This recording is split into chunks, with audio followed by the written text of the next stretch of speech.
Assalamualaikum warahmatullahi wabarakatuh. Perkenalkan, nama saya Agni Gina Nafsi dari kelas PGMI 4C dengan NIM 1912401006. Nah, di sini saya akan memenuhi tugas ujian akhir semester mata kuliah pengembangan kurikulum dengan mempresentasikan materi kelompok tentang Peraturan Menteri Agama Nomor 16 Tahun 2010 tentang pengelolaan pendidikan agama di sekolah. Selamat menonton. Oke, proses penetapan Peraturan Menteri Agama Nomor 16 Tahun 2010. Pendidikan merupakan suatu upaya sadar dan terencana agar peserta didik mampu mengembangkan potensi yang dimilikinya agar memiliki kekuatan spiritual, keagamaan, pengendalian diri, dan kepribadian. Nah, hal ini tertuang dalam Undang-Undang Nomor 20 Tahun 2003 tentang Sistem Pendidikan Nasional pada pasal 1 ayat 1 dan ada di pasal 3. Amanat yang terkandung dalam pasal tersebut mengindikasikan bahwa agar peserta didik memiliki kekuatan spiritual keagamaan menjadi salah satu tujuan penting dari pendidikan nasional yang ada di Indonesia. Kemudian pada pasal 37 ayat 1 dan 2 Undang-Undang Nomor 20 Tahun 2003 yang menunjukkan bahwa pendidikan agama menjadi salah satu pilar utama dalam kurikulum pendidikan nasional.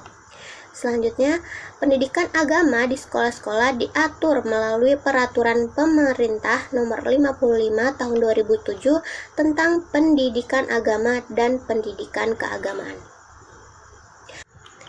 Nah, berdasarkan pada PP tersebut, Menteri Agama Republik Indonesia menerbitkan Peraturan Menteri Agama PMA Nomor 16 Tahun 2010 tentang pengelolaan pendidikan agama di sekolah.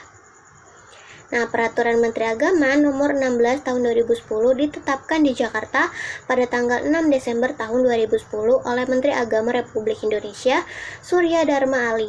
Nah, diundangkan di Jakarta pada tanggal 8 Desember tahun 2010 oleh Menteri Hukum dan Hak Asasi Manusia oleh Patrialis Akbar.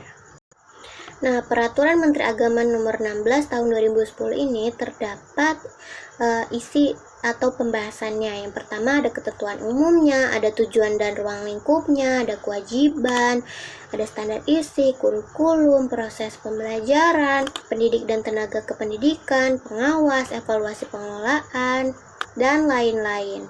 Nah, materi yang akan kita bahas pertama adalah tentang pengertian yang terdapat pada bab 1, ketentuan umum. Pendidikan agama merupakan pendidikan yang memberikan pengetahuan dan membentuk sikap, kepribadian, dan keterampilan peserta didik dalam mengamalkan ajaran agamanya yang dilaksanakan sekurang-kurangnya melalui mata pelajaran pada semua jalur, jenjang, dan jenis pendidikan yang terdapat pada pasal 1 ayat 1. Nah, jadi pengertian dari pendidikan agama Islam merupakan mata pelajaran yang memberikan dasar-dasar pengetahuan agama Islam kepada peserta didik. Selanjutnya ada tujuan. Nah, tujuan pengelolaan pendidikan agama adalah untuk menjamin terselenggaranya pendidikan agama yang bermutu di sekolah yang terdapat dalam pasal 2 ayat 1. Selanjutnya ada standar isi. Nah, mengacu pada PMA pasal 5 ayat 1, maka Menteri merumuskan dan mengevaluasi standar isi pendidikan agama sebagai masukan kepada Badan Standar Nasional Pendidikan.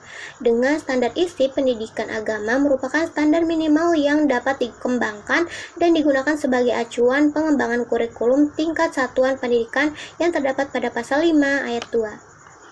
Selanjutnya adalah kurikulum.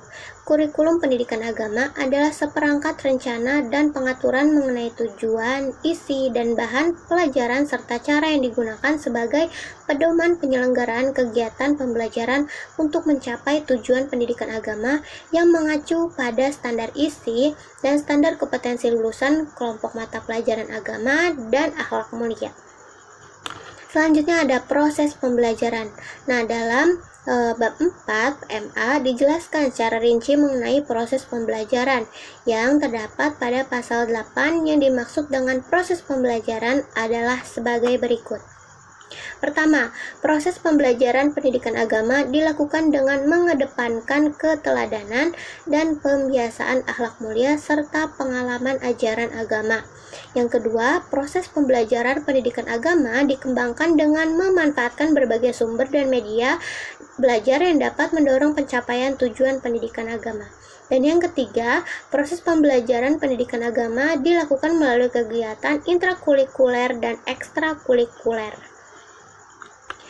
Selanjutnya ada pendidik dan tenaga kependidikan. Nah, guru pendidikan agama minimal memiliki kualifikasi akademik strata 1 atau diploma 4 dari program studi pendidikan agama dan atau program studi agama dari perguruan tinggi yang terakreditasi dan memiliki sertifikat profesi guru pendidikan agama yang terdapat pada pasal 13. Selanjutnya ada pengawas. Nah, pada pasal 18, pengawasan pendidikan agama pada satuan pendidikan dilakukan oleh pengawas pendidikan agama. Nah, pada pasal 19 ayat 1, pengawasan pendidikan agama bertugas melakukan pengawasan terhadap terselenggaranya pendidikan agama pada sekolah yang meliputi penilaian, pembinaan, pemantauan, penelitian, pelaporan, dan tindak lanjut dalam rangka meningkatkan kualitas penyelenggaraan pendidikan agama sesuai dengan standar nasional pendidikan agar tercapai tujuan pendidikan agama dan tujuan pendidikan nasional. Nah, selanjutnya ada evaluasi pengelolaan. Pada pasal 27 ayat 1, evaluasi dilaksanakan untuk menjamin mutu pengelolaan pendidikan agama.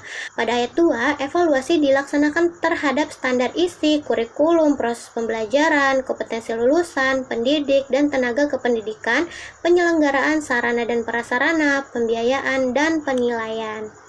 Oke, kesimpulan yang dapat kita ambil dari materi kali ini bahwa PMA nomor 16 tahun 2010 tentang pengelolaan pendidikan agama pada sekolah telah dijelaskan mengenai berbagai peraturan dalam pendidikan agama, mulai dari proses penetapannya, kemudian tujuan, standar isi, kurikulum, kompetensi, evaluasi, dan lain-lain.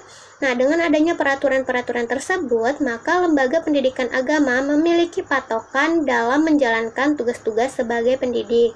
Nah, terkait dengan PMA nomor 16 ini, maka pendidik sangat berperan aktif dalam terselenggaranya pendidikan agama di sekolah. Oke, cukup sekian dari saya. Kurang lebihnya mohon maaf. Wassalamualaikum warahmatullahi wabarakatuh.